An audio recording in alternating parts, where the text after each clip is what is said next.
Tell My Truth and Shame the Devil is about giving voice to survivors and exposing the realities of abuse that are too often hidden in silence. The untold stories of trauma, survival, and healing within our communities. I am Vienna, your host of this podcast series and a survivor myself. In this series, I speak not only to fellow survivors, but also to experts and professionals with lived and professional experiences of supporting people affected by abuse, who help us understand the wider impact of trauma and the pathways to healing and justice. You will hear stories of surviving abuse, and in some cases from communities where speaking about these experiences is still considered taboo. Viewers and listeners should be aware that this episode contains lived experiences of sexual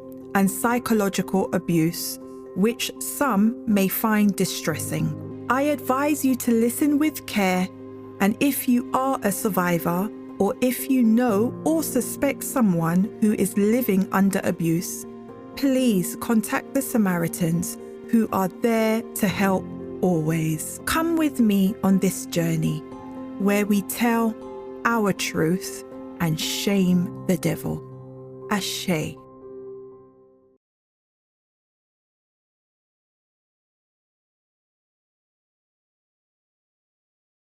Marvin, thank you. Yes. Thank you for being on our podcast today.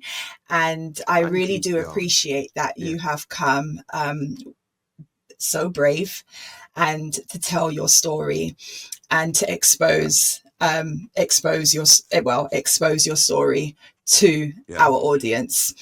No, thank you. And I would like for you to start by letting us know, what is your story, Marvin? Okay, so my story is I was born in a prison. I was born in HMP Style, which is a women's prison in Wilmslow in Cheshire. So my mum was Oh, a London lady. My mum was a Cockney woman from North London. Greek Cypriot, massive family. And my dad lived on the same street as well. He was a black man with lived with his mum, I believe. And them two got together very, very young, and they was in a relationship. So what happened is my mum apparently attempted to escape from Holloway prison, and they sent her on like a punishment to a prison in the north, but she was heavily pregnant at the time. So she was sent to HMP Style in Wilmslow in Cheshire, and she spent time in there with me, heavily pregnant. I was Marvin, can you just let us yeah, know? Let's get some dates on this. What time yeah. frame was this? This is the 70s, the mid 70s it is, all right. So at the time you once he was encouraging my mum to give me away for a better life. So they told her that I was being given to two doctors if she would give me up for adoption. And I think she was torn by that as well. And I've got my mum's probation report, so I know exactly what happened and how immature she was and stuff. So she was asking questions such as, if I give my baby away, can I send him gifts and Christmas cards and birthday presents and stuff? So she was a very, very naive girl. And you can see the turnus in her where she's undecided whether to keep me or not. And by this time, I'm already months in now. I'm months old. I go to an orphanage near the prison, which is like classed as like a house where you stay. And I spent many months there. And later on, it turns out that both my parents was in prison. I found out later on that both my parents was in prison when I was born. It was both in custody. So I was I was in an orphanage, so my adoptive mum and dad, I was adopted by a Jamaican man and a Welsh woman. So the Jamaican man and the Welsh woman, they told me from very, very young I was picked and I was very special. My mum told me I was very special and picked, but my adoptive dad didn't treat me that way. He was very, very strict and very hard. And I used to get beatings off him regularly for just random reasons. And he was a very angry man. So Anyway, they chose me. So they said to me where they picked me from was a very, very rough place. So they went after 4 o'clock one day to try and see me, and he was told they can't see the babies after 4 o'clock. They're locked away till the next day. So they took it on as a really hard place to be where I was. So my mum said she seen my beautiful saucer shaped eyes and she picked me. Now my adoptive mum, the Welsh woman, she couldn't have children. She'd had all the womb took out, being married. She got married very young, got thrown down, beaten up by her first husband and thrown down the stairs. So all her insides was taken out, so she couldn't have children, hence my adoption. And she used to foster children as well, my mum. So there was a lot of children running through my house. Mm-hmm. But my mum chose me because she had a daughter who was darker skinned than me, and she wanted a little brother. She was 5 years older than me. So they picked me.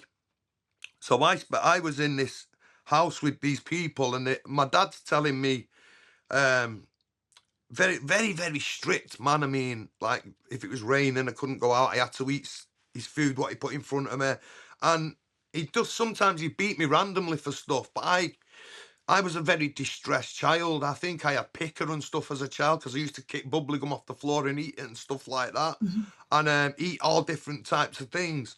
And also, I used to wee the bed and stuff, but he used to beat me for weeing the bed, and it was a very, very stressful time. I mean, I used to have this reoccurring dream. There was this yellow lino in the in the kitchen, yellow lino, and I used to always have this dream that I was helping my mum mop the floor, but really I was weeing the bed. So when I had this dream in my head, I'd have this dream, but I can remember being shocked by this dream as Mm-hmm. well, like a nightmare dream. I'd wake up soaking wet and think, oh, no way. And my dad, he was that rough and tough. I remember one day he grabbed me and put my face in it and rubbed my face in my wee, like to try and get me to stop weeing the bed. You know what I mean? And like, it really hit me. Like it really affected me on many levels. That Mm-hmm. because I knew that I knew his story, my dad's history, his past. So my dad apparently had other daughters in Jamaica, and the one thing you've got to do in Jamaica is pay for your kids. If you leave Jamaica and you've got kids behind, you pay for them. My dad didn't. He wouldn't send a penny over. So there was a bit of animosity because he couldn't afford it. He worked in a factory. He had this factory job for 30 odd years. And he said he stayed on the same line because when I was much older, I went work experience there and watched what he did. And he stood on a factory line on his own, getting these pallets of wax, these blocks of wax, and he turned it into plastic pellets and stuff. So he never asked for a rise, a pay rise, or anything. So he was always a very, very broke man. Never had any spare cash or anything like that. So it was a very tough household, you know what I mean? And a couple of my friends on the street now to this day, one of my friends who I grew up with for many years, like I seen him when I was like a couple of years ago, and he said, Marv, my very, very, very first memory of anything at all is your dad beating you in your living room. And I said, what?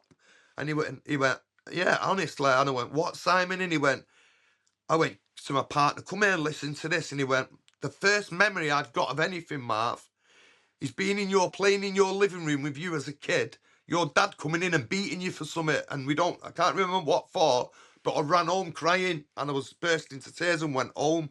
And that was his first memory of anything of his childhood. And it like knocked me for six. I thought, oh my God. And a few years before that as well, another lad who was on my estate, I seen him, I was in prison many years later.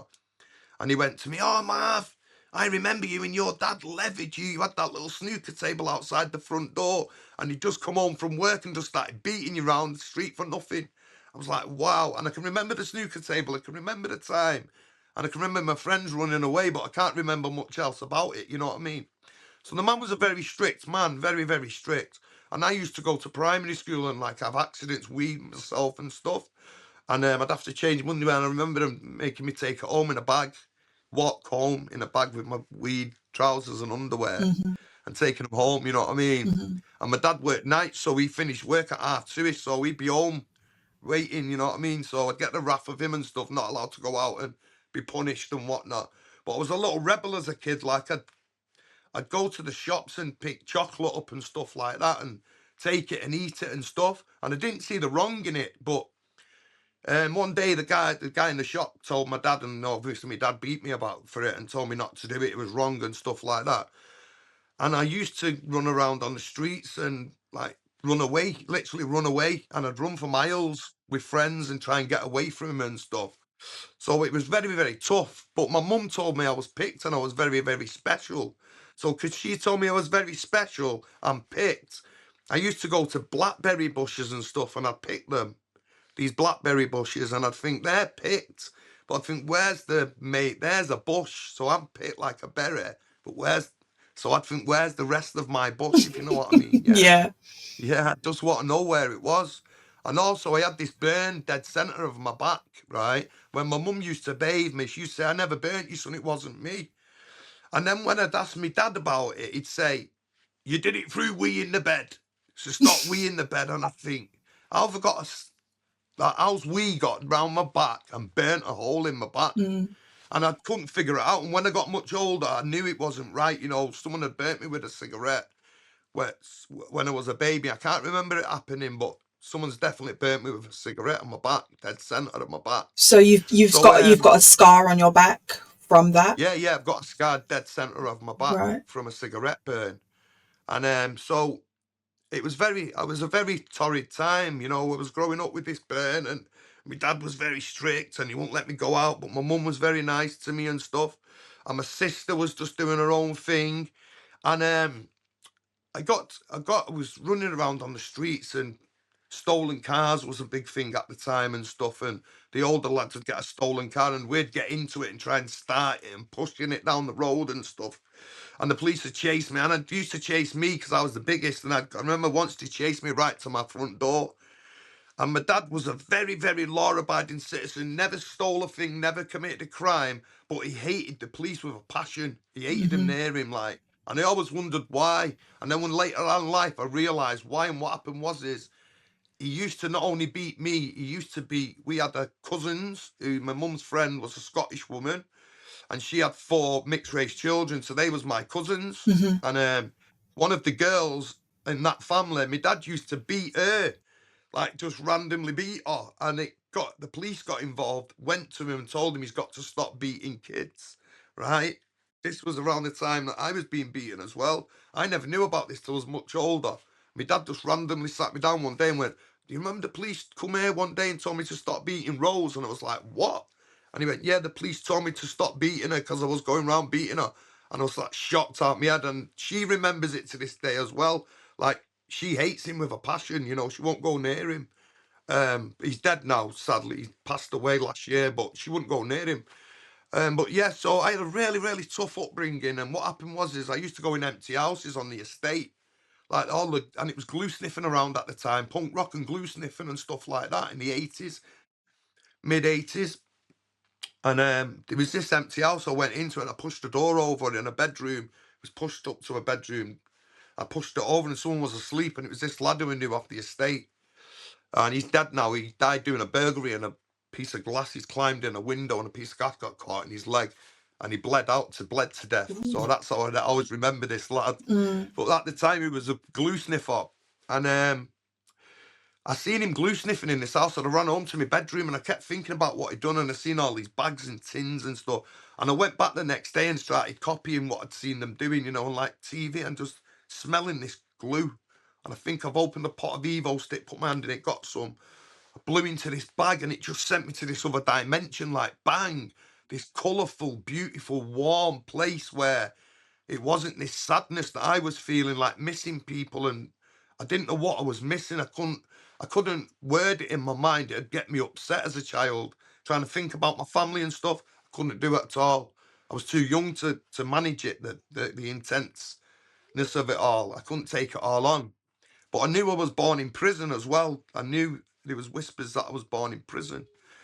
So as I was growing up, yeah, I got into the glue, started glue sniffing a little bit. And then I tried butane gas. Now that was just bliss. But at the time I was running in and out of the city centre, and right near the city centre is the red light district. So I was around the red light district and getting So involved in this is doing a the lot of stuff. 80s and the 90s now? Yeah, going into the 80s now. Yeah, 11 90s. and stuff, Okay. 11. So yeah, going into the 80s. So I'm glue sniffing, and as I'm getting up to we move house at 11, right? We move over to this other area, and it's only a hill separating the two areas and a canal. And to me, it's like another planet away because my dad's telling me, don't go over the bridge, stay away from the canal, you can't cross the canal and all that. Anyway, there's these four big blocks of flats opposite us, and there's this lad who I get to know, this lad called Andy, and he's older than me, about 16, 17. And I had this like Amstrad games console what you put tapes in and stuff. And I got talking to him one day on the street, and he said he had games for it. And I arranged to meet him, and I went to see him, and he took me to his mum's flat in the block of flats, and he had a bedroom there. Took me in, said to me, "Oh, the games are not here; they're over in the other block of flats." And he was looking out the window. He took me over to this other block of flats, and I've knocked on the door. And he's knocked on the door, and he was a man in his 50s there, and he was a paedophile, and I got literally grabbed hold of, dragged into the bedroom. A wooden toolbox was pulled behind the door. And the man just started licking my face and just stripping my clothes off me. And so I was raped, right? And I went home in like complete just shock and dismay. I couldn't understand what had just happened to me, right? I couldn't vocabularize it. I couldn't word it. I didn't know what to tell my family. So I just kept it to myself. Didn't trust my dad. So just kept it Zippo. Um, Went to school the next day and just thought everybody knew. I kept thinking everyone knows, everyone's going to say to me, you was abused, you was abused, you was abused. But no one said anything in school. So I went home shocked, and the man was outside my house, his van. And he was talking to me. I was 11. Yeah, I was 11. I was 11. Yeah, I was about 11 and a half or something. He was in his 50s. He was in his 50s. So he was at my mum and dad's house. His flat overlooked my mum and dad's house. So he's out of my bedroom. I lived at the front of the house. I could see his block of flats and his house from my bedroom window. So he's at my house the next day going to my mum and dad. Oh, there he is. He helped mum because he had an elderly mum. And he went, here he is helping my mum go to the shop for yesterday. And I was like, wow, because I wasn't allowed in the flats. And he's like said, I've got in the flats in it. And my dad's like looking at me. My mum's like, oh, he's all right. He's gone in the flats helping an old lady go to the shop for her. And he was next to me, and he was just like literally coming round to the house, picking me up in his van and just taking me out and like abusing me and stuff. And I didn't know how to stop it. I didn't know what to say. I didn't know what to do. So I just used gas as an escape. I used gas as an escape. And I was using that a lot and a lot and a lot. So I was playing up in secondary school. I was very, very disruptive because I was hiding things, was hiding a lot of stuff, masking so much. And It was it was just a very guys. hard time. It seems to me, even though I wasn't there, I really feel as though it seems as you're just pushing stuff upon stuff upon stuff upon stuff. That's it, yeah. How was you able to transform from there? How was you able to come out from there? What was the breaking point for you? I got a bit older, and it got to a couple of summers in, and I was like just refusing to go near him. I was walking past and I was What just was your blanking. ages then? 13, 14. It got to a long time. It happened for a long time. So yeah, I got strong enough when I got a little bit older. And I used to just avoid him and stuff like that. And everyone just thought he was like my Uncle John in the flats. But he was like a paedophile. And I wouldn't take my friends near him and anything like that. I'd just avoid him. But I'd see other kids in his car and stuff and in his van, sorry. Like he had a delivery van. He worked for like a massive delivery company. And they had like the van, free reign of the van. So I used to see him literally in his van with other kids in his van. And I think, wow, is he getting away with it? And what was crazy is the caretaker of the flats, who used to mop all the landings and clean Yeah. up outside. And he was a proper woman's man, curly hair. Used to see him getting ready on a Friday night to go out to the ladies to the pub. He would just be in the flats with me in my school uniform, not say a word to me. Not like say, why are you going in there? What's he doing to you or nothing? And I'd look at him and think, why are you not helping me? You know what I mean? And that's why I didn't think it was wrong. Like, I didn't think it was, I just thought it was just weird. Yeah. This weird guy, Yeah. you know? Yeah. I know exactly what you're talking about. I just find whenever you find pedophiles, you would always find 3 or 4 enablers. Yeah, of Yeah. course, yeah. Yeah. Yeah, people just watching him and not saying nothing and Not stuff saying like that. nothing. Yeah. But his mum was on it, you know. When I think back now, his mum used to come to the door and bang on the door and go, John, what are you doing in there? And he'd go, oh, mum, I'm just sat. He'd panic his head off and jump up and like, oh, mum, I'm just doing this building. And he'd get a hammer and start banging on a piece of wood. You know what I mean? Pretend he was doing some building in the room, you know what I mean? And like, he'd use baby oil and butter to like lube himself and put his penis between my legs and stuff like that until he ejaculated and stuff. And it was horrendous, you know what I mean? Like, Yeah. Oh it was gosh. horrible. Oh Yeah, god. it was horrible. Oh Horrible. god, Marvin. I'm really sorry. Yeah. I'm really No, sorry. that's it, what it is. So, from very young, I turned into like a street kid. I hated my dad. I didn't like my dad. I didn't trust him with anything, nothing. So, I just used to try and get out of the house as early as possible when I got home from school, eat my tea as quick as possible and try and get out and get away. And it was a very hard time for me, you know. I was hiding a lot. I was going in the city centre and I was doing street robberies and stuff. I hated humans, people, adults. I just didn't trust them. I hated them all. So street robbing them all, robbing off them was nothing to me. Taxing was about at the time. It was a big thing, and there was a lot of older lads doing it. I got my baseball cap taxed once, so I just thought it was normal. Yeah. And I got arrested for street robbery at 13, going on to 14, and was convicted for street robbery at 13. So I used to go to probation with a probation officer and play snooker in his bleeding probation office. You know, we wouldn't even speak to me, we'd just have a laugh, and just that was it. You know, just show my face for half an hour, play a game of snooker, and that was me done for my probation. My So that was gosh. my probation. Yeah, and he turned into like one of the regional probation officers for the full northwest area in the end. Used to see his name written everywhere, but yeah, yeah. And where So yeah, was this area? What area are this we is right near talking? Manchester City Centre, right next to Manchester. Manchester City Centre. And Yeah, right next to Manchester City Centre. and when you were between the ages of 11 and 14, was this still Manchester? Yeah, yeah. Manchester. Yeah, he Right. lived right opposite. Yeah, Yeah. he lived right opposite, like I say, and he used to just wave me up, just wave at me and call me up to his flat and like, you know, give me a few coins to placate me, you know what I mean? Yeah. And Yeah. like, Yeah. you know, the one just throw a few, you know, just rubbish, just try and make you feel like it's your Your fault. And he'd fault. say to me, you don't tell tales and all that. He'd say to me, you know what I mean? And like, Cheek. just drilling it to me. I'd like to keep it to myself. But that Jeff, the caretaker of the flat, I always wondered what happened to him. The guy who took me there, Andy, it's funny, I seen him about 20 years later on a bus and I was just gobsmacked.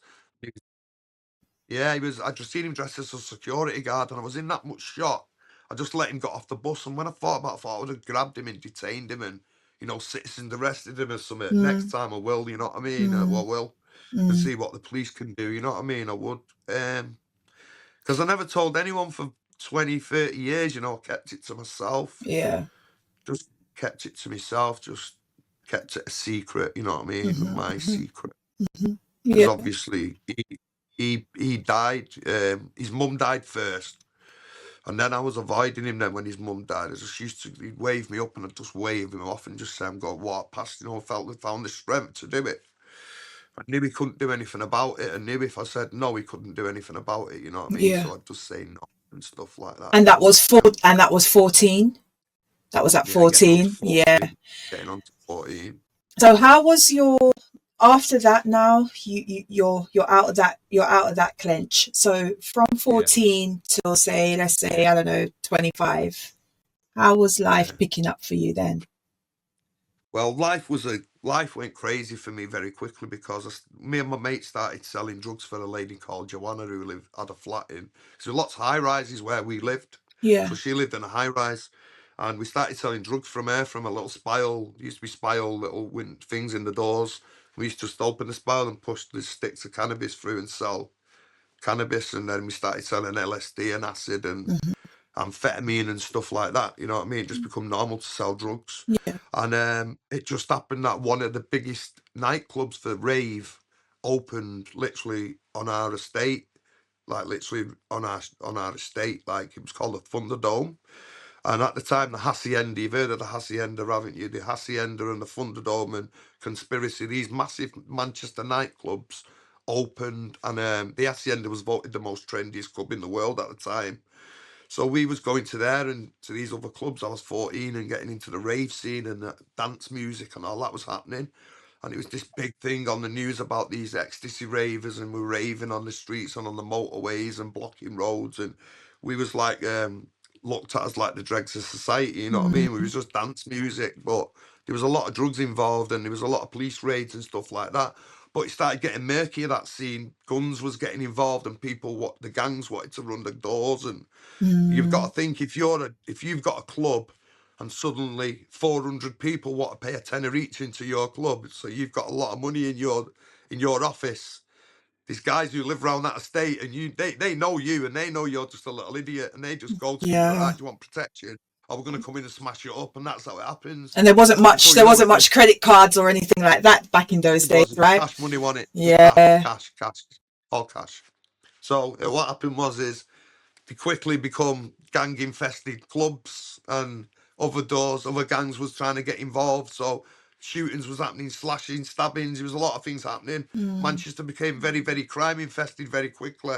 And what happened is I'm 17. I'm dancing in this club, and I see this girl, and I see it. I've not recognised her, and it's the end of the night, and I'm whizzing my head off like amphetamine. And I say, "Where are you going?" She goes, "I'm going to my house. You want to come?" So I'm going to hers to chill out, have a bit of whiz and stuff.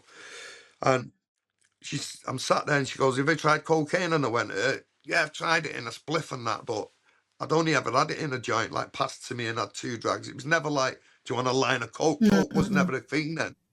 Coke was never a thing then. This is the 90s, early 90s. Okay, yeah. So this girl said to me 1 minute. So she said, "You got money?" So obviously she's seen I had just sold loads of ease. So I've got about 600 quid of cash on me, all sweaty money in my pocket. Pockets are bulging with all this crumpled up cash. But she sees that and she's smart. So she goes and phones a drug dealer, says, "Give us 40 quid. She'll pass her 40 quid. And she comes in with a crack pipe with crack on it. And how you use crack it's disgusting. You've got to use ash, and then you put the crack on the ash to make it melt. So she's come in with this crack pipe, what I've never seen before, with this ash, with this big piece of crack on it. I don't know it's crack. I don't know what crack is. I think it's cocaine. And she just goes, "Suck this." And I just go, and she lights this crack, and I'm sucking on it thinking, what am I doing? I don't even know what it is. And I hold it in like that, and I think, and I blow it out and I go, "I'm going to be addicted to this forever." It's the first thing I said to myself, I'm going to be addicted to this forever. It is just so nice and strong. Crack cocaine, it's one of the most addictive drugs on the planet. I don't know this at the Wow. time. Yeah. So I've just had a hit of crack cocaine. And remember, I'm proficient in drugs by this time. I took glue for ages. I took gas for years. I took Tipex thinner in school to get away with getting high and everything. We done every trick in the book. So, and then I moved on to ecstasy, amphetamine, like tripping and going picking magic mushrooms. But when I had this crack, it was like everything combined. It was like all of them. It was the best feeling I ever felt. And I knew straight away I was going to be addicted. I went to her, "Yeah, go and get me some more." Give her another 100 quid, and I'm sat there smoking this thing thinking, wow, this is mad. In the same night, in the same evening. Same moment, same time, evening, yeah. Wow. That same time, I just was like that, passing her money. And she's phoning this guy, obviously she's taking big pieces for herself, and I'm just smoking this crack. And it comes to the daylight morning, and like I've put a few pieces of it away in my pocket, and I'm getting off, and I just left her, fucked her off. Went to my friend's house, my best friend, and went, "Bro, I've just tried this coke, check this out." And let him try it. He tried it, and we was both addicts on it now, right? But I was selling weed at the time. So I was a drug dealer, so I was making lots of money from my door cash. So I could afford it. So I was saying to him, like, let's just do it on a weekend and stuff. And my mate was clever. He'd say, like, let's take some Valium before it runs out, so we fall asleep. Because when it runs out crack, you want to go and get more. Oh, okay. It's insane. It's the most.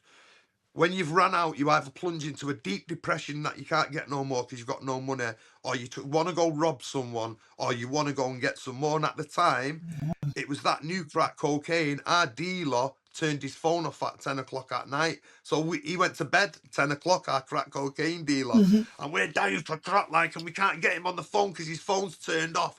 And we have to go into gang territory, into where, or, Moss Side, we have to go into where you can only get it at night.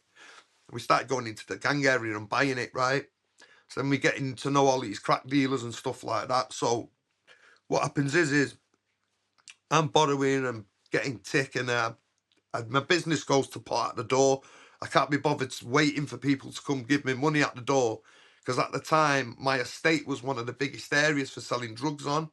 So there was a lot of drug dealers on there selling drugs, young lads off the estate. I'll just started drug dealing, and all the users was coming on my estate, so it was very easy to make a lot of money very quickly. So I was just saying, give us your money, and walking off with the money. There was people coming from up far and wide to buy drugs. So I was just ripping people off for 80 quids and oneers and that. It was quicker than waiting for a weed consumer Deal. to come to my Yeah. door. So I just give my mate, I give my business to my mate who lived on the 5th floor, who I started to crack with. Said, yeah, you can sit with that. There's my business. I'm sending all the drug users to your door now. So we could make money for them, his crack use. And then we started agreeing just to have it 2 days on a weekend. But after the weekend come, I'd sneak off on a Monday evening and get a taxi to Moss Side and go and buy more. So I'd have 100 quid of it away from my pocket and pretend I've gotten onto him. Like, I'm going home. Me laughing. But what's crazy is he was doing the same thing. He was doing the same thing. Yeah. Right? So we was both just like snide, like, yeah, I'm not even getting it tonight. And we was both doing it every night, just getting taxis, and it was costing us a fortune. I was spending like 400-500 quid on a night on it. Oh gosh. And it was costing me a fortune. Honestly, it was a very, very expensive drug to keep hold of. So what happens is I'm now a drug addict, more or less. I'm on the fringes. I can't get drugs off all the dealers anymore because they all know I'm on crack. So none of them trust me with it anymore. So I'm doing little robberies on me in my area and stuff. And I'm getting into some crazy robberies with this guy. This guy's a madman. Like, he's just like running up to people, just putting his hands in the pockets and taking the wallet and running off like he's just crazy for crack. And I'm thinking, wow, I'm not even that crazy, you know what I mean? And I'm getting into doing crazy robberies because if you're there, you're involved whether you do anything or not. So, I was thinking, wow, this guy, I'm getting close to the market, doing crazy, getting years. So I backed away from this guy anyway. And I'm sat in this house smoking crack one day, and this lad said to me, so-and-so's selling heroin on the estate down there. And I went, what? He's selling smack him? He's not from round here. And it was this lad who used to buy weed off me. I turned into a heroin dealer and turned his house into a drug house. So I went to his house, knocked on the door, he opened the door, he had 5 lads in the house, 4 lads. And I've robbed them all. Give us your money, your change. What are you doing? You selling drugs around here. You better fuck off, move off my estate, never come back again. Anyway, 2 of them went to the police and said he's just robbed us. So I get arrested like 18 hours later or something. Get charged for robbery ×2 and get bail. Okay, they give me bail. So I'm thinking, oh, sweet. And I'm thinking, just brushing it off, thinking it's nothing. So I'm outside the local newsagent to see one of the lads who made this statement. And I kicked his legs from underneath him and put my knee to his throat and went, what are you doing? You phoning the police on me? You fucking selling heroin and you doing this to me? And he got up and went back to the police and told them that I'd attacked him. So I was remanded into custody. For my first ever remand into custody, I was remanded into a prison called HMP Hinley.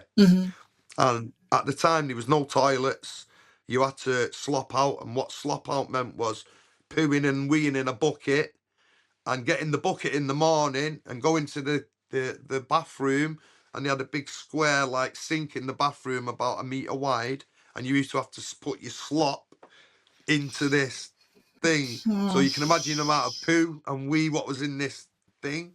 And that was called slop out. You had to go and then wash your bucket and put it back in your cell. But people, because you was in a cell 2 of yours, people didn't want to have a poo in front of somebody else. So what you'd do is you'd poo in a piece of newspaper or a piece of paper, fold it up into a long piece of length and slide it out the window. So there's these squares on the windows about this wide where you could push it through just about, yeah. But what had happened, obviously, poo had got on the windows and wee where you've had to stand and wee out the window. Because you just stand on the bars and wee out the window. You didn't want to wee in yourself because it stink, you know what I mean? So you'd have to stand on your bars, you'd have to stand in your bars and wee out your window. So it stunk of urine in the summer. It was red hot and it absolutely stunk. And there was millipedes, centipedes, insects and all sorts on the bars. It was a crazy sight. So I Oh, walked into this cell and all that was there was a rickety bed frame, these broken windows and a yellow bucket in the corner. What should have been white and it was stained yellow because it had that much urine in it over the years and it had just been a bucket. And that's what you had to do your business in. So it was like animalistic. And like I said, where's my mattress? And he went, you're going to have to go and get one off the cleaner. And the cleaner obviously couldn't full of it in his bed with his 2 mattresses. And he's the man of the lad of the wing. He's got all the toiletries. And you'll have to go in there with nothing going, can I have a mattress, mate? So you'd have to just be a bit of an act and hard man straight away. Like, yeah, I need a wow. mattress. And you just have to just put this act on straight away. You'd have to act tough. And if you didn't act tough, you'd get punched in the mouth for nothing or beaten up or your canteen taken off you or anything, you know. And it was a very, very tough place. And I met a lot of my friends who was in the city centre from there. How So long was you when I there got out of for? prison, How long was you there I for? got 8. I got 27 months in the end. So I went Really? away for I went away for over a year. I got 27 months. You do half of that. So yeah, I went away for a good while. And I went to a couple of different prisons as well. And one of the prisons I went to, I was a Cat D and I was working on a farm. So I used to have to go out of the prison in the morning, go to this farm, feed these cows and stuff and feed these pigs on this farm. And they could have run away, but run away to where? It's just a massive countryside around you, you know, there's nowhere to run. And I thought it was good. It was good for me as a town boy, you know, because I'm a inner city lad. I live in the city centre of Manchester. I've never seen a countryside. To me, to be working on a farm and stuff was quite different, and it was good experience. But there was nothing after that, you know. When I got out of prison, maybe they could have gave me a bit of put me on a work experience straight from prison or anything like that. What happened was is they just gave me money in my hand all this time through this prison sentence. I've not had crack. So I told myself I was never going to touch crack again. Do you understand? I was like, I'm never going to touch that again. I'm never going to have it. I'm never going to have it. Soon as they gave me cash money in my hand, it was just like crack, passing me crack. These £20 notes turned into crack cocaine. It was like, money again. And they just let Yeah. me out the gate and went, mate, your own way. Here's a train ticket. There you There you go. go. I've got Off you go. I've got like £46 off them. Plus I had £50 saved, so I got £96. It's enough to buy like 100 quid worth of crack. I went straight to the crack dealer before I even went to my adoptive mum and dad's house. I just literally got high on Yeah. crack and went there with my eyes like this. Hi everyone, and just wired out my head, couldn't wait to get off so I could go and buy some more. So immediately as I got out, I was a crackhead straight away, bang, round crack. And that was the story of my life. I'd go to prison, I'd get a sentence, but I was very clever. I wouldn't go to jail for big sentences. Like I got scared of big sentences. So I was very cautious of doing stupid big crimes. I mean, when we was in the city centre on the beat where all the prostitutes was and all that, we was doing street robberies. But it's not like you're doing you're not beating them up and stuff. This girl from very young said to me, Marv, don't take the wedding rings and don't take the wallets, because if you take them when you're robbing someone, they're going to go to the police. What they're going to do when they go home with no ring, no wedding ring on, and no wallet, they're going to have to report it to the police. So I'd never take the wallets, and I'd just take the money and give them the wallet back, you know. And so the majority of the time, they won't report it to the police, you know what I mean? Yeah. Like the down the back area, just about to get oral sex off a prostitute. Because I tell the working girl, I'd say, get him down the back street, put his pants round his ankles, and then we'll go and get the money. Because once his pants on his back, he'd just run round dead quick and just grab his wallet, take his money, and just say, you know what I mean? And that's what I'd Marvin, do. I shouldn't be I'd leave. laughing. Oh my God. I know, it's crazy, isn't it? We It just is. leave men with the pants around their ankles and run off, you know, just run with the money, you Yeah. know, or Oh get a drunk man and, gosh. you know what I mean? And that was the story of my life, being around all the Mhm. working girls and So this was from the gangs and stuff. 20, 25 up 20 up until what time? What yeah, year? from 20 to 30 odd, 36, 37 years of age. Wow, Um, okay.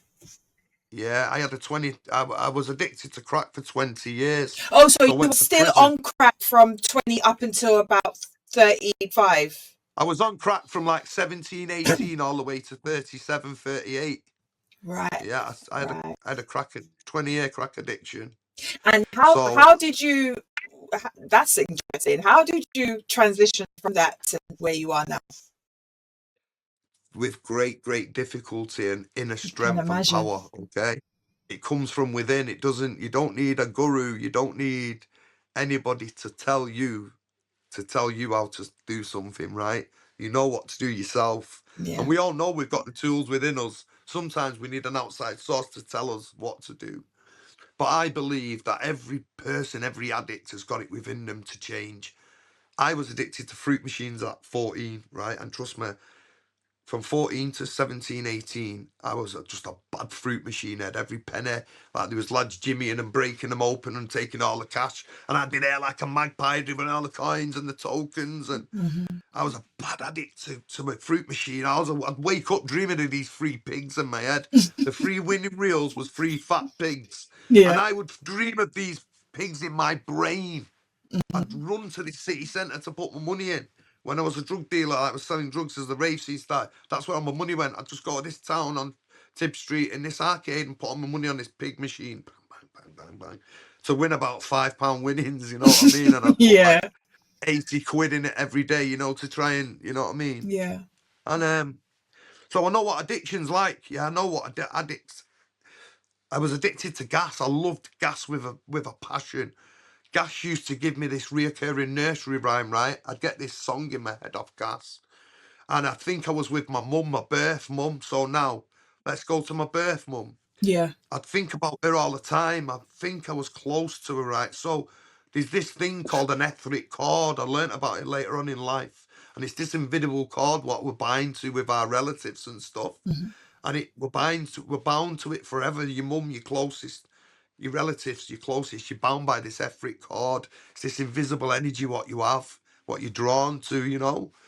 And I knew my mum was close, but I didn't know where. I knew I could sense her close. And I could also feel the last time she let me go. I don't know where I could feel that. But I always stuck with me since I was very young that I could always feel my mum. So when I used to take this gas, I'd have this nursery rhyme, this nursery song in my head. I'd think I was next to my mum. So I'd do it more and more. I'd want the gas more and more. Um, so I was a very good at learning about addictions and getting into drugs. And so when I stopped gas, I never touched it again. When I stopped Tipex, I never touched it again. And it was a reoccurring theme of my life. I touched Whiz, I never touched it again. And you know what I Hmm. mean? So Hmm. I knew I could stop things. So the power of Whiz was within me to change. And I started to get sick of crack cocaine. I'd done a couple of big prison sentences. I got caught in a drug operation in Moss Side. Like 26 of us was all arrested on this street. It was all drug dealers, you know, and I was just a joey for him, like standing there and a customer had come. And I'd open the door first. Yo, what do you want? What do you want? I'll go and get you the best bits. I'd run to my guy who I was working with on that day, go to him, give him the money, and he'd give him crap for myself for getting him the customers. You know what I mean? I wasn't no drug dealer. I was just hanging on to the back tails of the drug dealers and stuff. Sometimes I'd sell a bit of drugs, but I'd smoke it more often than not, you know? So I wasn't a very successful drug dealer when I was addicted to crack cocaine. I'd smoke my profits. I get you. And once Yeah. yeah, and once a guy gave me drugs to sell, a renowned gang member, said to me, Marv, do you want to sell some crack for me? I went, yeah, sweet. He gave me this crack and I smoked it immediately. And I went missing for a day and I thought, I've got to front him because if I don't, he's going to come looking for me. And I met him, I seen him, and he was with his gang, and I went, bro, can I come and speak to him? And he pulled him away, and I said, bro, I smoked him, but you know, I'm a money maker. Let me do some work. And he went, bro, I'm going to give you some more. And on top of this, I want some money back off the other, and I want the money for this. And if you don't, I'm going to shoot you, Marv. And I went, right, sweet, sweet. And I know he's a gunman, you know, and I'm thinking, shit, fuck it. I just went and smoked it again. I went and smoked the shit. And I thought, my God, what have I done this time? So I left my side and I went into the city centre and I'm round trying to make some money around the girls and that. Mm. And my mate comes up to me, this Irish guy, and he goes, Marv, I've just made a raise. Come and get me the best crack in Moss Side. And I think, wow. So I take him to Moss Side in this pirate taxi. This guy was working as a taxi driver, driving people back and forth from town. Parked up. He's gone to the club where we want to go and get this crack. I told him where to go. Got him the phone number. He phoned this guy, and the guy's in this club. So he's got to go to this club to meet him. And I'm hiding in this taxi down thinking, I hope I don't get seen here off this guy I owe this money to. And what happens? This guy walks past the car and goes, is that you, Marv? Yo, my man's looking for you. He's in there. Let me go and get him now. Wait there. And I thought, oh, no. Mhm. And I thought, I can't tell these taxi drivers to drive off because if I do and they see it, they're going to shoot up the car because they're that wild. Mhm. You know, if they would have come out of the club and seen me drove off, they'd have just started shooting at the car. Mhm. You know what I mean? I probably would have got killed. So I thought, I've got to front this now. And I've not got no money for him. So he's come out and he's got a brandy and coke in his hand in like one of those white cups, plastic cup. And he's, Marv, oh, man, where's my money? Come here with me. Come round here. And I've gone, bro, don't kill me, bro. That's what I said to him. Don't kill me. And he just went, pulled this big revolver out and just went boom, boom. And one of these shots just hit my leg, bang. And I don't know if it dropped me. I think I went to the floor a little bit and I thought, get back up because I'm going to die. And he went, I told you, Marv, don't fuck me on it. And he's kind of walked off and I've hobbled back to the car with this big hole in my trousers, yeah, pissing. This blood started to generate. I'm thinking, right, I've been shot. Next minute, I get in the car and my man's back from the car, or he's just getting back to the car. And I go, get in the car, I've been shot. And he's gone, what? You've just been shot? Who the fuck's just shot you? Come on, shoot me, he shouted, right? And I swear I said to him, bro, they will shoot you. Get in this car now. Very calmly, I said it to him, and he's got in the car. We're both in the back. But as we got in the back, the taxi driver had heard I'd been shot. He just literally opened the door and just ran. And I just seen his dreadlocks flying, going in the Oh my distance. God. And I've looked and the keys are in the ignition. He left the keys in the ignition. So I said to him, can you drive? He went, yeah. So I can't drive proper cars. I Yeah. can only drive automatic. So I've gone, get in the car, let's drive. So he's going towards the MRI hospital to take me. I've gone, nah, let's go to town, fuck it. I took my t-shirt off and started to tie it like Rambo. Tied it like this. I thought, it's nothing. Gone to this nightclub where I know the bouncers at the door and just like kind of got downstairs without him seeing, gone in the women's toilets, got my crack out what this guy gave me, and I'm starting smoking crack to I'm coming down off the shock of it all now. And I'm thinking, wow, have I just been shot, really? I'm looking at my leg and there's this big hole in my leg, big bullet hole. I'm thinking, fucking hell, I've just been shot. Did And the I'm bullet come out or was it still there? It had been lodged. It had lodged right at the It's end of my skin. lodged. At the end of it, yeah, it's lodged there. So what had happened? It turned out that I found out later that the bullets for this gun didn't quite fit. They weren't the right caliber, and he'd Mm. wrapped the bullets in cling film to fit this caliber of this gun. So that's what I heard afterwards. I don't know how true it was. That's what I heard after the fact. But anyway, I'm in this women's toilet and I'm messing with my leg and I'm smoking crack. So there's blood everywhere, handprints and everything. And this woman comes in the toilet. I just heard her start screaming. I'm in the cubicle and I look out and she's looking at the floor and there's pure blood all over the floor. Mm-hmm. And I thought, shit, I best go to the hospital here, you know. And I've gone to the bouncer who I know and I've gone, bro, I've been shot and that. He's gone, what? You've been shot? I went, been shot, man. And got shot in before. And he went, I'll get in the car. So he's got a black bag ripped it open and put me in the car. And on the way, all I'm thinking about was crack. And I'm thinking, where am I getting money from? And I thought, bro, give us 20 quid. I need it to get. And he gave me £20. I'm thinking, and this is my money for crack when I get out of the hospital. So as Oh soon as God. they took the bullet out of me, I've woke up the next morning. I'm in a hospital. They've done an operation. I'm like that to the nurse. Can I have the bullet for my son? You know what I mean? I've got this newborn, a baby, and I'm like, can I have this bullet for my son to put on a gold chain for him when I'm older? And they're like, that don't be stupid. You know what I mean? The regional crime squad came and see me and stuff. I'm thinking I can just get the bullet and dip it in gold and keep it. You know what I mean? Like you know, You're so innocent. You're I so know, just stupid, innocent. You're innit? so no, but Yeah, that's something I would do. yeah, it's just so Just crazy. ask, Yeah. yeah, that's so innocent. Oh, bless you. And the regional Yeah. crime squad come to me and was like, what happened? And I was just walking down the road and someone shot me. So yeah, I got shot and I'm hobbling around on crutches doing robberies with this working girl. Um, and she's got a sugar daddy, so we start getting money off him and we get thousands, and he buys her a house and we start living in the house. We turn the house into a crack house where we just go to smoke crack in. She ends up robbing the punter and going to jail. She gets caught with a parcel in prison for me. She was bringing a parcel. What happened was, is on the drug operation, when everyone got arrested, she started going to all the dealers saying to the women, let me take your drugs to your boyfriend, weed and that, I'll take it up for him on a visit, and you pay me in his crack and heroin what he's had hidden. So she's getting her drugs off the wives and taking weed up for them on visits, and she's going like 3 different people to visit, and it's coming on top. And she come to visit me once with like a parcel of each heroin and crack cocaine, and got caught with it. She didn't put it down the knickers hard enough. A women officer, I seen her coming through, and she's waved at me, and I waved back at her, and a women officer, this butch prison officer with short hair, I think she had a dislike to her, pulled her out the one side and pulled her like that and took her for a strip search. And she didn't actually put it up her vagina, the parcel, she had it next to her vagina, and the woman officers found it, took it, and she got 4 years in prison for it. And the last I heard, she had a job in a well-known restaurant, because she used to inject in her hand, right, this girl. And I always begged her to stop, because I knew injecting, once you start, there's no way back. So I was always cautious of injecting. And when my friends, like girlfriends or new friends, was thinking about the needle, I say, don't you ever inject, and don't ever. She was injecting in her hand. So last I heard, she got a job in a well-known restaurant, went on one of her lunch breaks, took heroin in the disabled toilets and overdosed in the toilet and passed out. Didn't die, but obviously ambulance and all that have come because she's passed out on heroin with the needle in her hand. So obviously she got sacked from that job. So, you know, I wish her well, but I don't know what's happened to her now. So But you're yeah, saying that injecting is a lot more addictive and a lot more dangerous than very, very dangerous. smoking it? Yeah, so here's what it is, right? So at the moment, cocaine is seeped into society.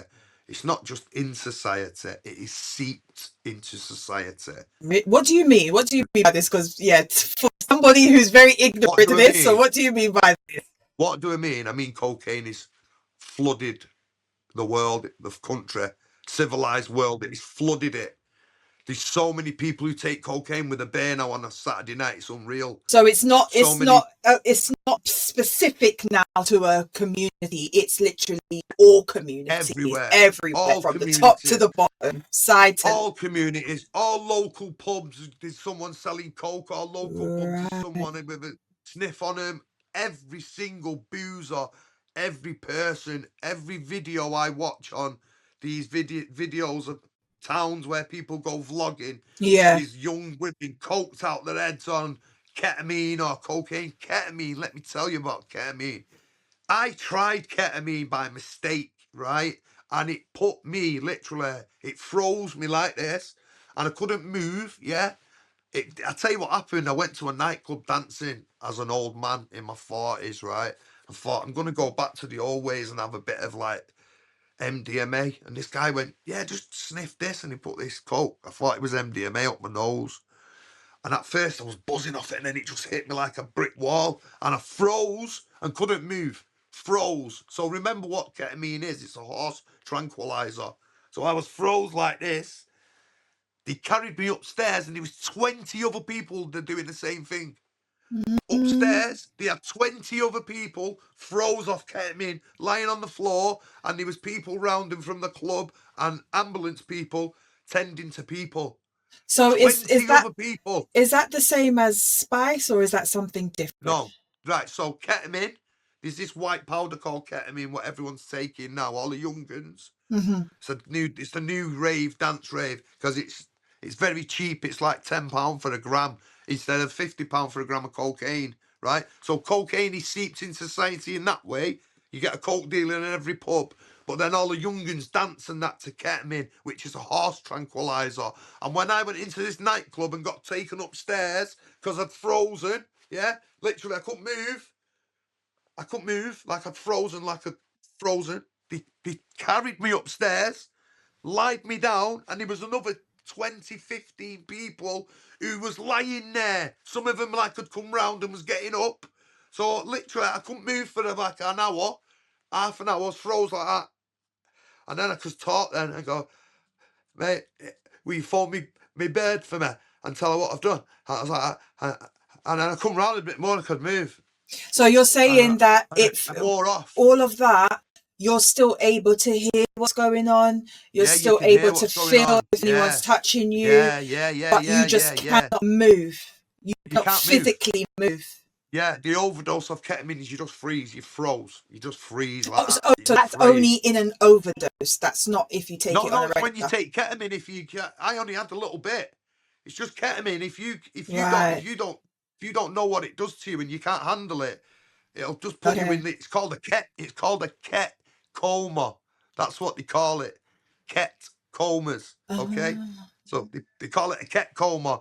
So everyone sees people on having a ket coma to be all right in half an hour, just through taking too much ketamine, because it's a horse tranquilizer that's made to keep horses tranquilize still. horses. So it tranquilizes you, and all the kids are taking it.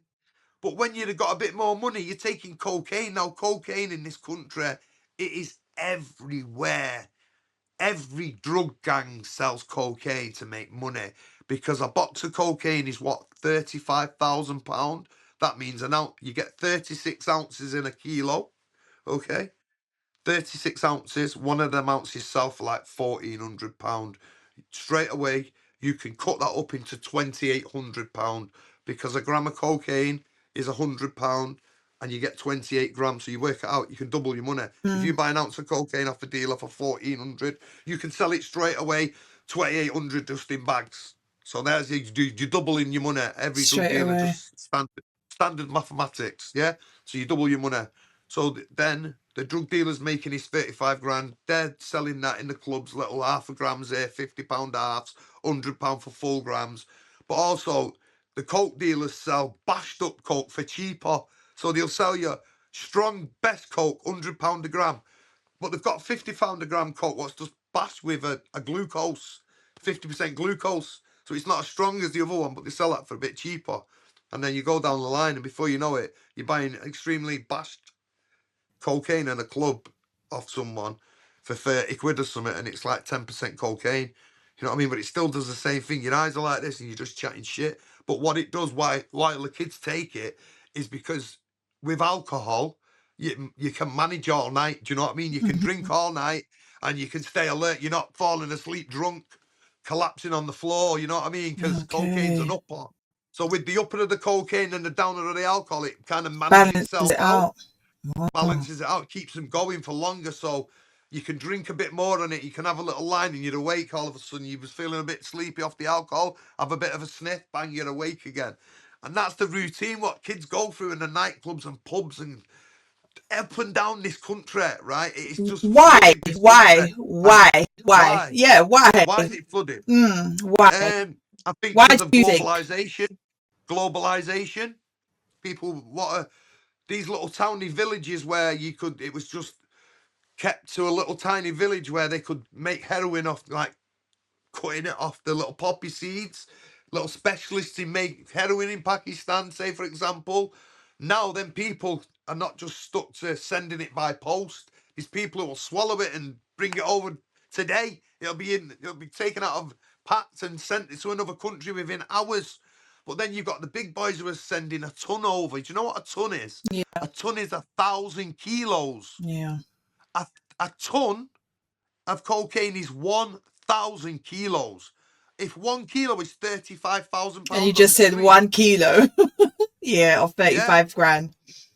is 1 kilo is 35 grand, and someone has got the power and the knowledge and the money to bring 1,000 1,000 kilos at a kilos. time over, willing to lose it because they've done it 10 times in 10 different ways. And if one gets caught or two gets caught, they're not bothered because they've got 8 through. So there's already 8 tons in the country, 8,000 kilos. There's been captures of kilos recently of 1.5 tons. It doesn't even make the news. Yeah. 1.5 kilo fines of cocaine don't even make the news anymore. 1.5 ton. It's just normal news now. Yeah, they found a boat on crossing this river to come to Europe. Had a submarine with 800 kilos in it or something like that. It's just massive amounts of money. The people involved are very high up in the chain. These people get you killed for talking. Do you know what I mean? It's that deep. Yeah. I can talk because I was addicted to that. I've been there. And I've been to the lowest of the low, where you're literally begging on the street for some money. You know what I mean? You're asking someone who you've not seen, oh, mate, give us 20 quid. And they're like, fucking hell, what's happened to you, Marv? You know, you do that because you're just crazy. Robbing people, just don't care. You know, the amount of stuff I've done is unreal. You know, I was talking about, I robbed there was a van park, there was a pawn shop, and this guy just sold porn, hardcore porn in his van and put it in pawn shops. And me one day, seen his van open, I went in the back, got a big crate of porn, let a D or something like that, just grabbed him and just ran up the street with him and thought, yeah, buzzing. And I'm up the street and I'm thinking, what am I going to do with a tray of hardcore porn? Like, who's going to buy it? Like, who's going to buy it, right? And I thought, no one's going to buy this. I might as well just take it back. And I thought, I know what I'm going to do. I walked back down into the office. I walked into the pawn shop, and there's about 5 men in there, right? Big men doing business. And I thought, whoa, this could come on top because one of the kids who knows I'm a drafted out of vehicles. So I walked in and went, yo, I've just seen this lad walking up the street with this. Is this yours? And he went, where the fuck have you got that from? Went to his van. Who the fuck took that? And I went, oh, I've just seen some lad running up the road with it, and I knew it was yours, so I took it off him. Oh, that nice one, and give me 40 quid for doing it, you know what I mean? And the guy behind the counter knew I was a theft from motor vehicle crash, and he looked at me as if to say, I know you done that. You did that, you little cheeky bugger. Oh, wow. Thank you for listening, viewing, Tell My Truth and Shame the Devil. For more stories of survivors' progress, please like, share and subscribe. Let's grow this community and break the taboo. You have been listening to lived experiences of survivors of abuse. If you have found the conversations triggering, or know or suspect someone who is living under abuse, please contact the Samaritans on 116123. Ashe.